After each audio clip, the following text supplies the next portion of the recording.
6th of November. What have you got for us? You've got a 12:19 a.m. full moon in Taurus. Full moon in Taurus, okay? The sun is in Scorpio. The moon is in Taurus. We are at 13 degrees, which is the Aries degree. So there is an instigation kind of energy to this. But this Taurus moon is really, it's honestly just, it wants you to slow the fuck down.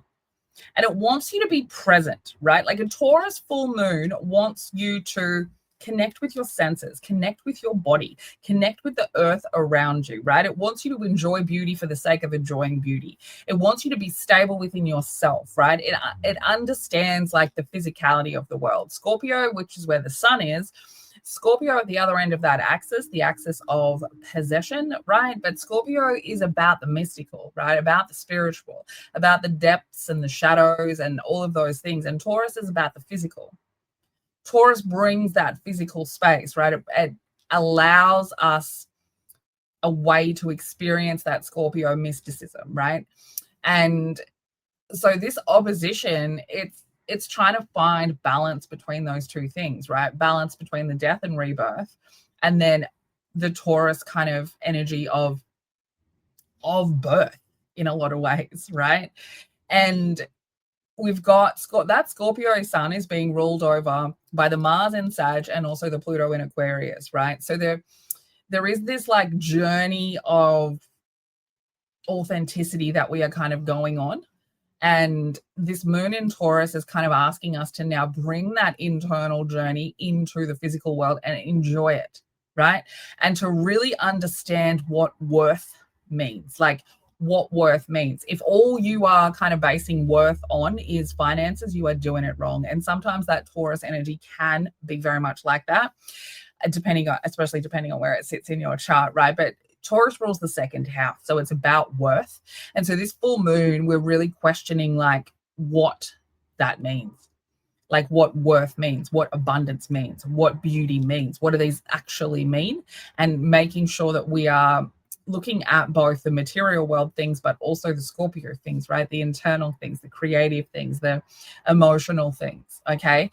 And this is a really interesting time to do a full moon gratitude, which should involve not only the things that you have that you enjoy, but this is also a really good time to be grateful and include in your little full moon gratitude moment the things that you didn't like, the traumas that you didn't like, the dark shadow battles that you didn't like, right? That ex that fucked you up that you didn't like, and be grateful for those experiences because of where they've gotten you to today, okay? So that would be my advice for how to use this full moon if you don't really know what else to do with it, is to really just be grateful for some of the darker experiences that have gotten you to who the fuck you are today, okay?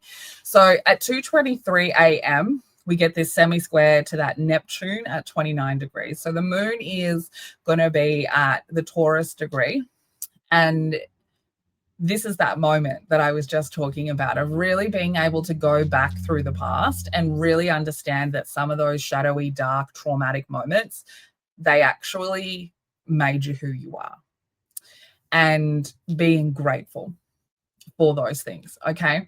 Then we get this sextile to the node at 5:36, and that's happening at the Cancer degree, and this is quite a nurturing degree to really be able to look at some of the ways that you might be moving forward and asking yourself, am I not going that way because I'm concerned that it's going to be uncomfortable?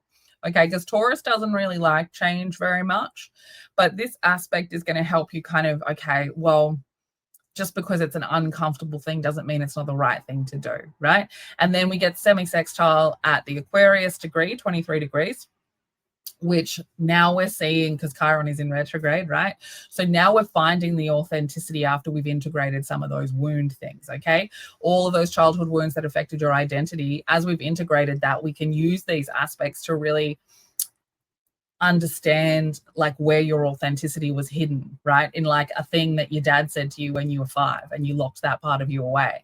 And we've since brought that part out, and now we can really see like how there is this positive effect on feeling stable about who the fuck you are as a person, right? Then we get this opposition to Lilith, and this is going to involve having to look at where your stability was shaken from how you grew up, from the home space, from your requirements for material world stability or for money or like whatever the material physical world stability thing is, right? And then the shame of not having it, the shame of losing it, the shame of wasting it, the shame of wanting it. And that's where that battle is coming in, right? At 6:40 p.m., so just after that opposition, we're going to have this sextile to Jupiter, very closely followed by this moon sextiling Saturn. So these aspects are allowing us to really expand this idea of, being present, of worth, of abundance, of what do these fucking things mean to me? Okay. Now, in doing that, we are kind of rewriting what we think family is. And this is very important energy for that Jupiter in Cancer, because Jupiter will go retrograde 6 days from this Taurus full moon. Okay. And so these last few things that we are really locking in, we need to remember that that is part of what we are revising, right? Jupiter, when it goes retrograde, it just slows us down a little bit so that we can revise some things. It's never a negative experience. You might have some negative experiences while you're revising some stuff, but that's because we're letting those things go. Then 7:24 p.m. sextile to Saturn. That's Saturn retrograding at 25 degrees. This is the last month of that retrograde. And again, this is just about like, where is your I am mentality? Where's that rule structure that you need to lock in that belongs to you? And what does that look like now that we've seen the other side of this full moon? Okay. So this is where we want to be looking at putting into place moments in our schedule to just exist. Moments in our schedule that will allow us to be present. Okay. So that can be actually quite difficult. I always advise during any kind of full moon, new moon, any big Taurus energy, which we are going to be dealing with some big Taurus energy over the next couple of months because Uranus is going to retrograde back into Taurus. Okay. So this Taurus energy of needing to be present and needing to really balance out like what you do for money and what you need to, and how that and balance that with your personal life, right? So if you are like, oh, well, I work fucking this many hours a day, what are you doing that's not work?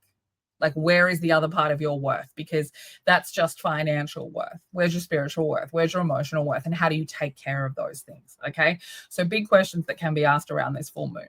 All right. If you want some help with how it's affecting you, make sure you either give me a follow on probably TikTok. That's where I do post a lot of my content. Otherwise, subscribe here on YouTube or come and book an appointment.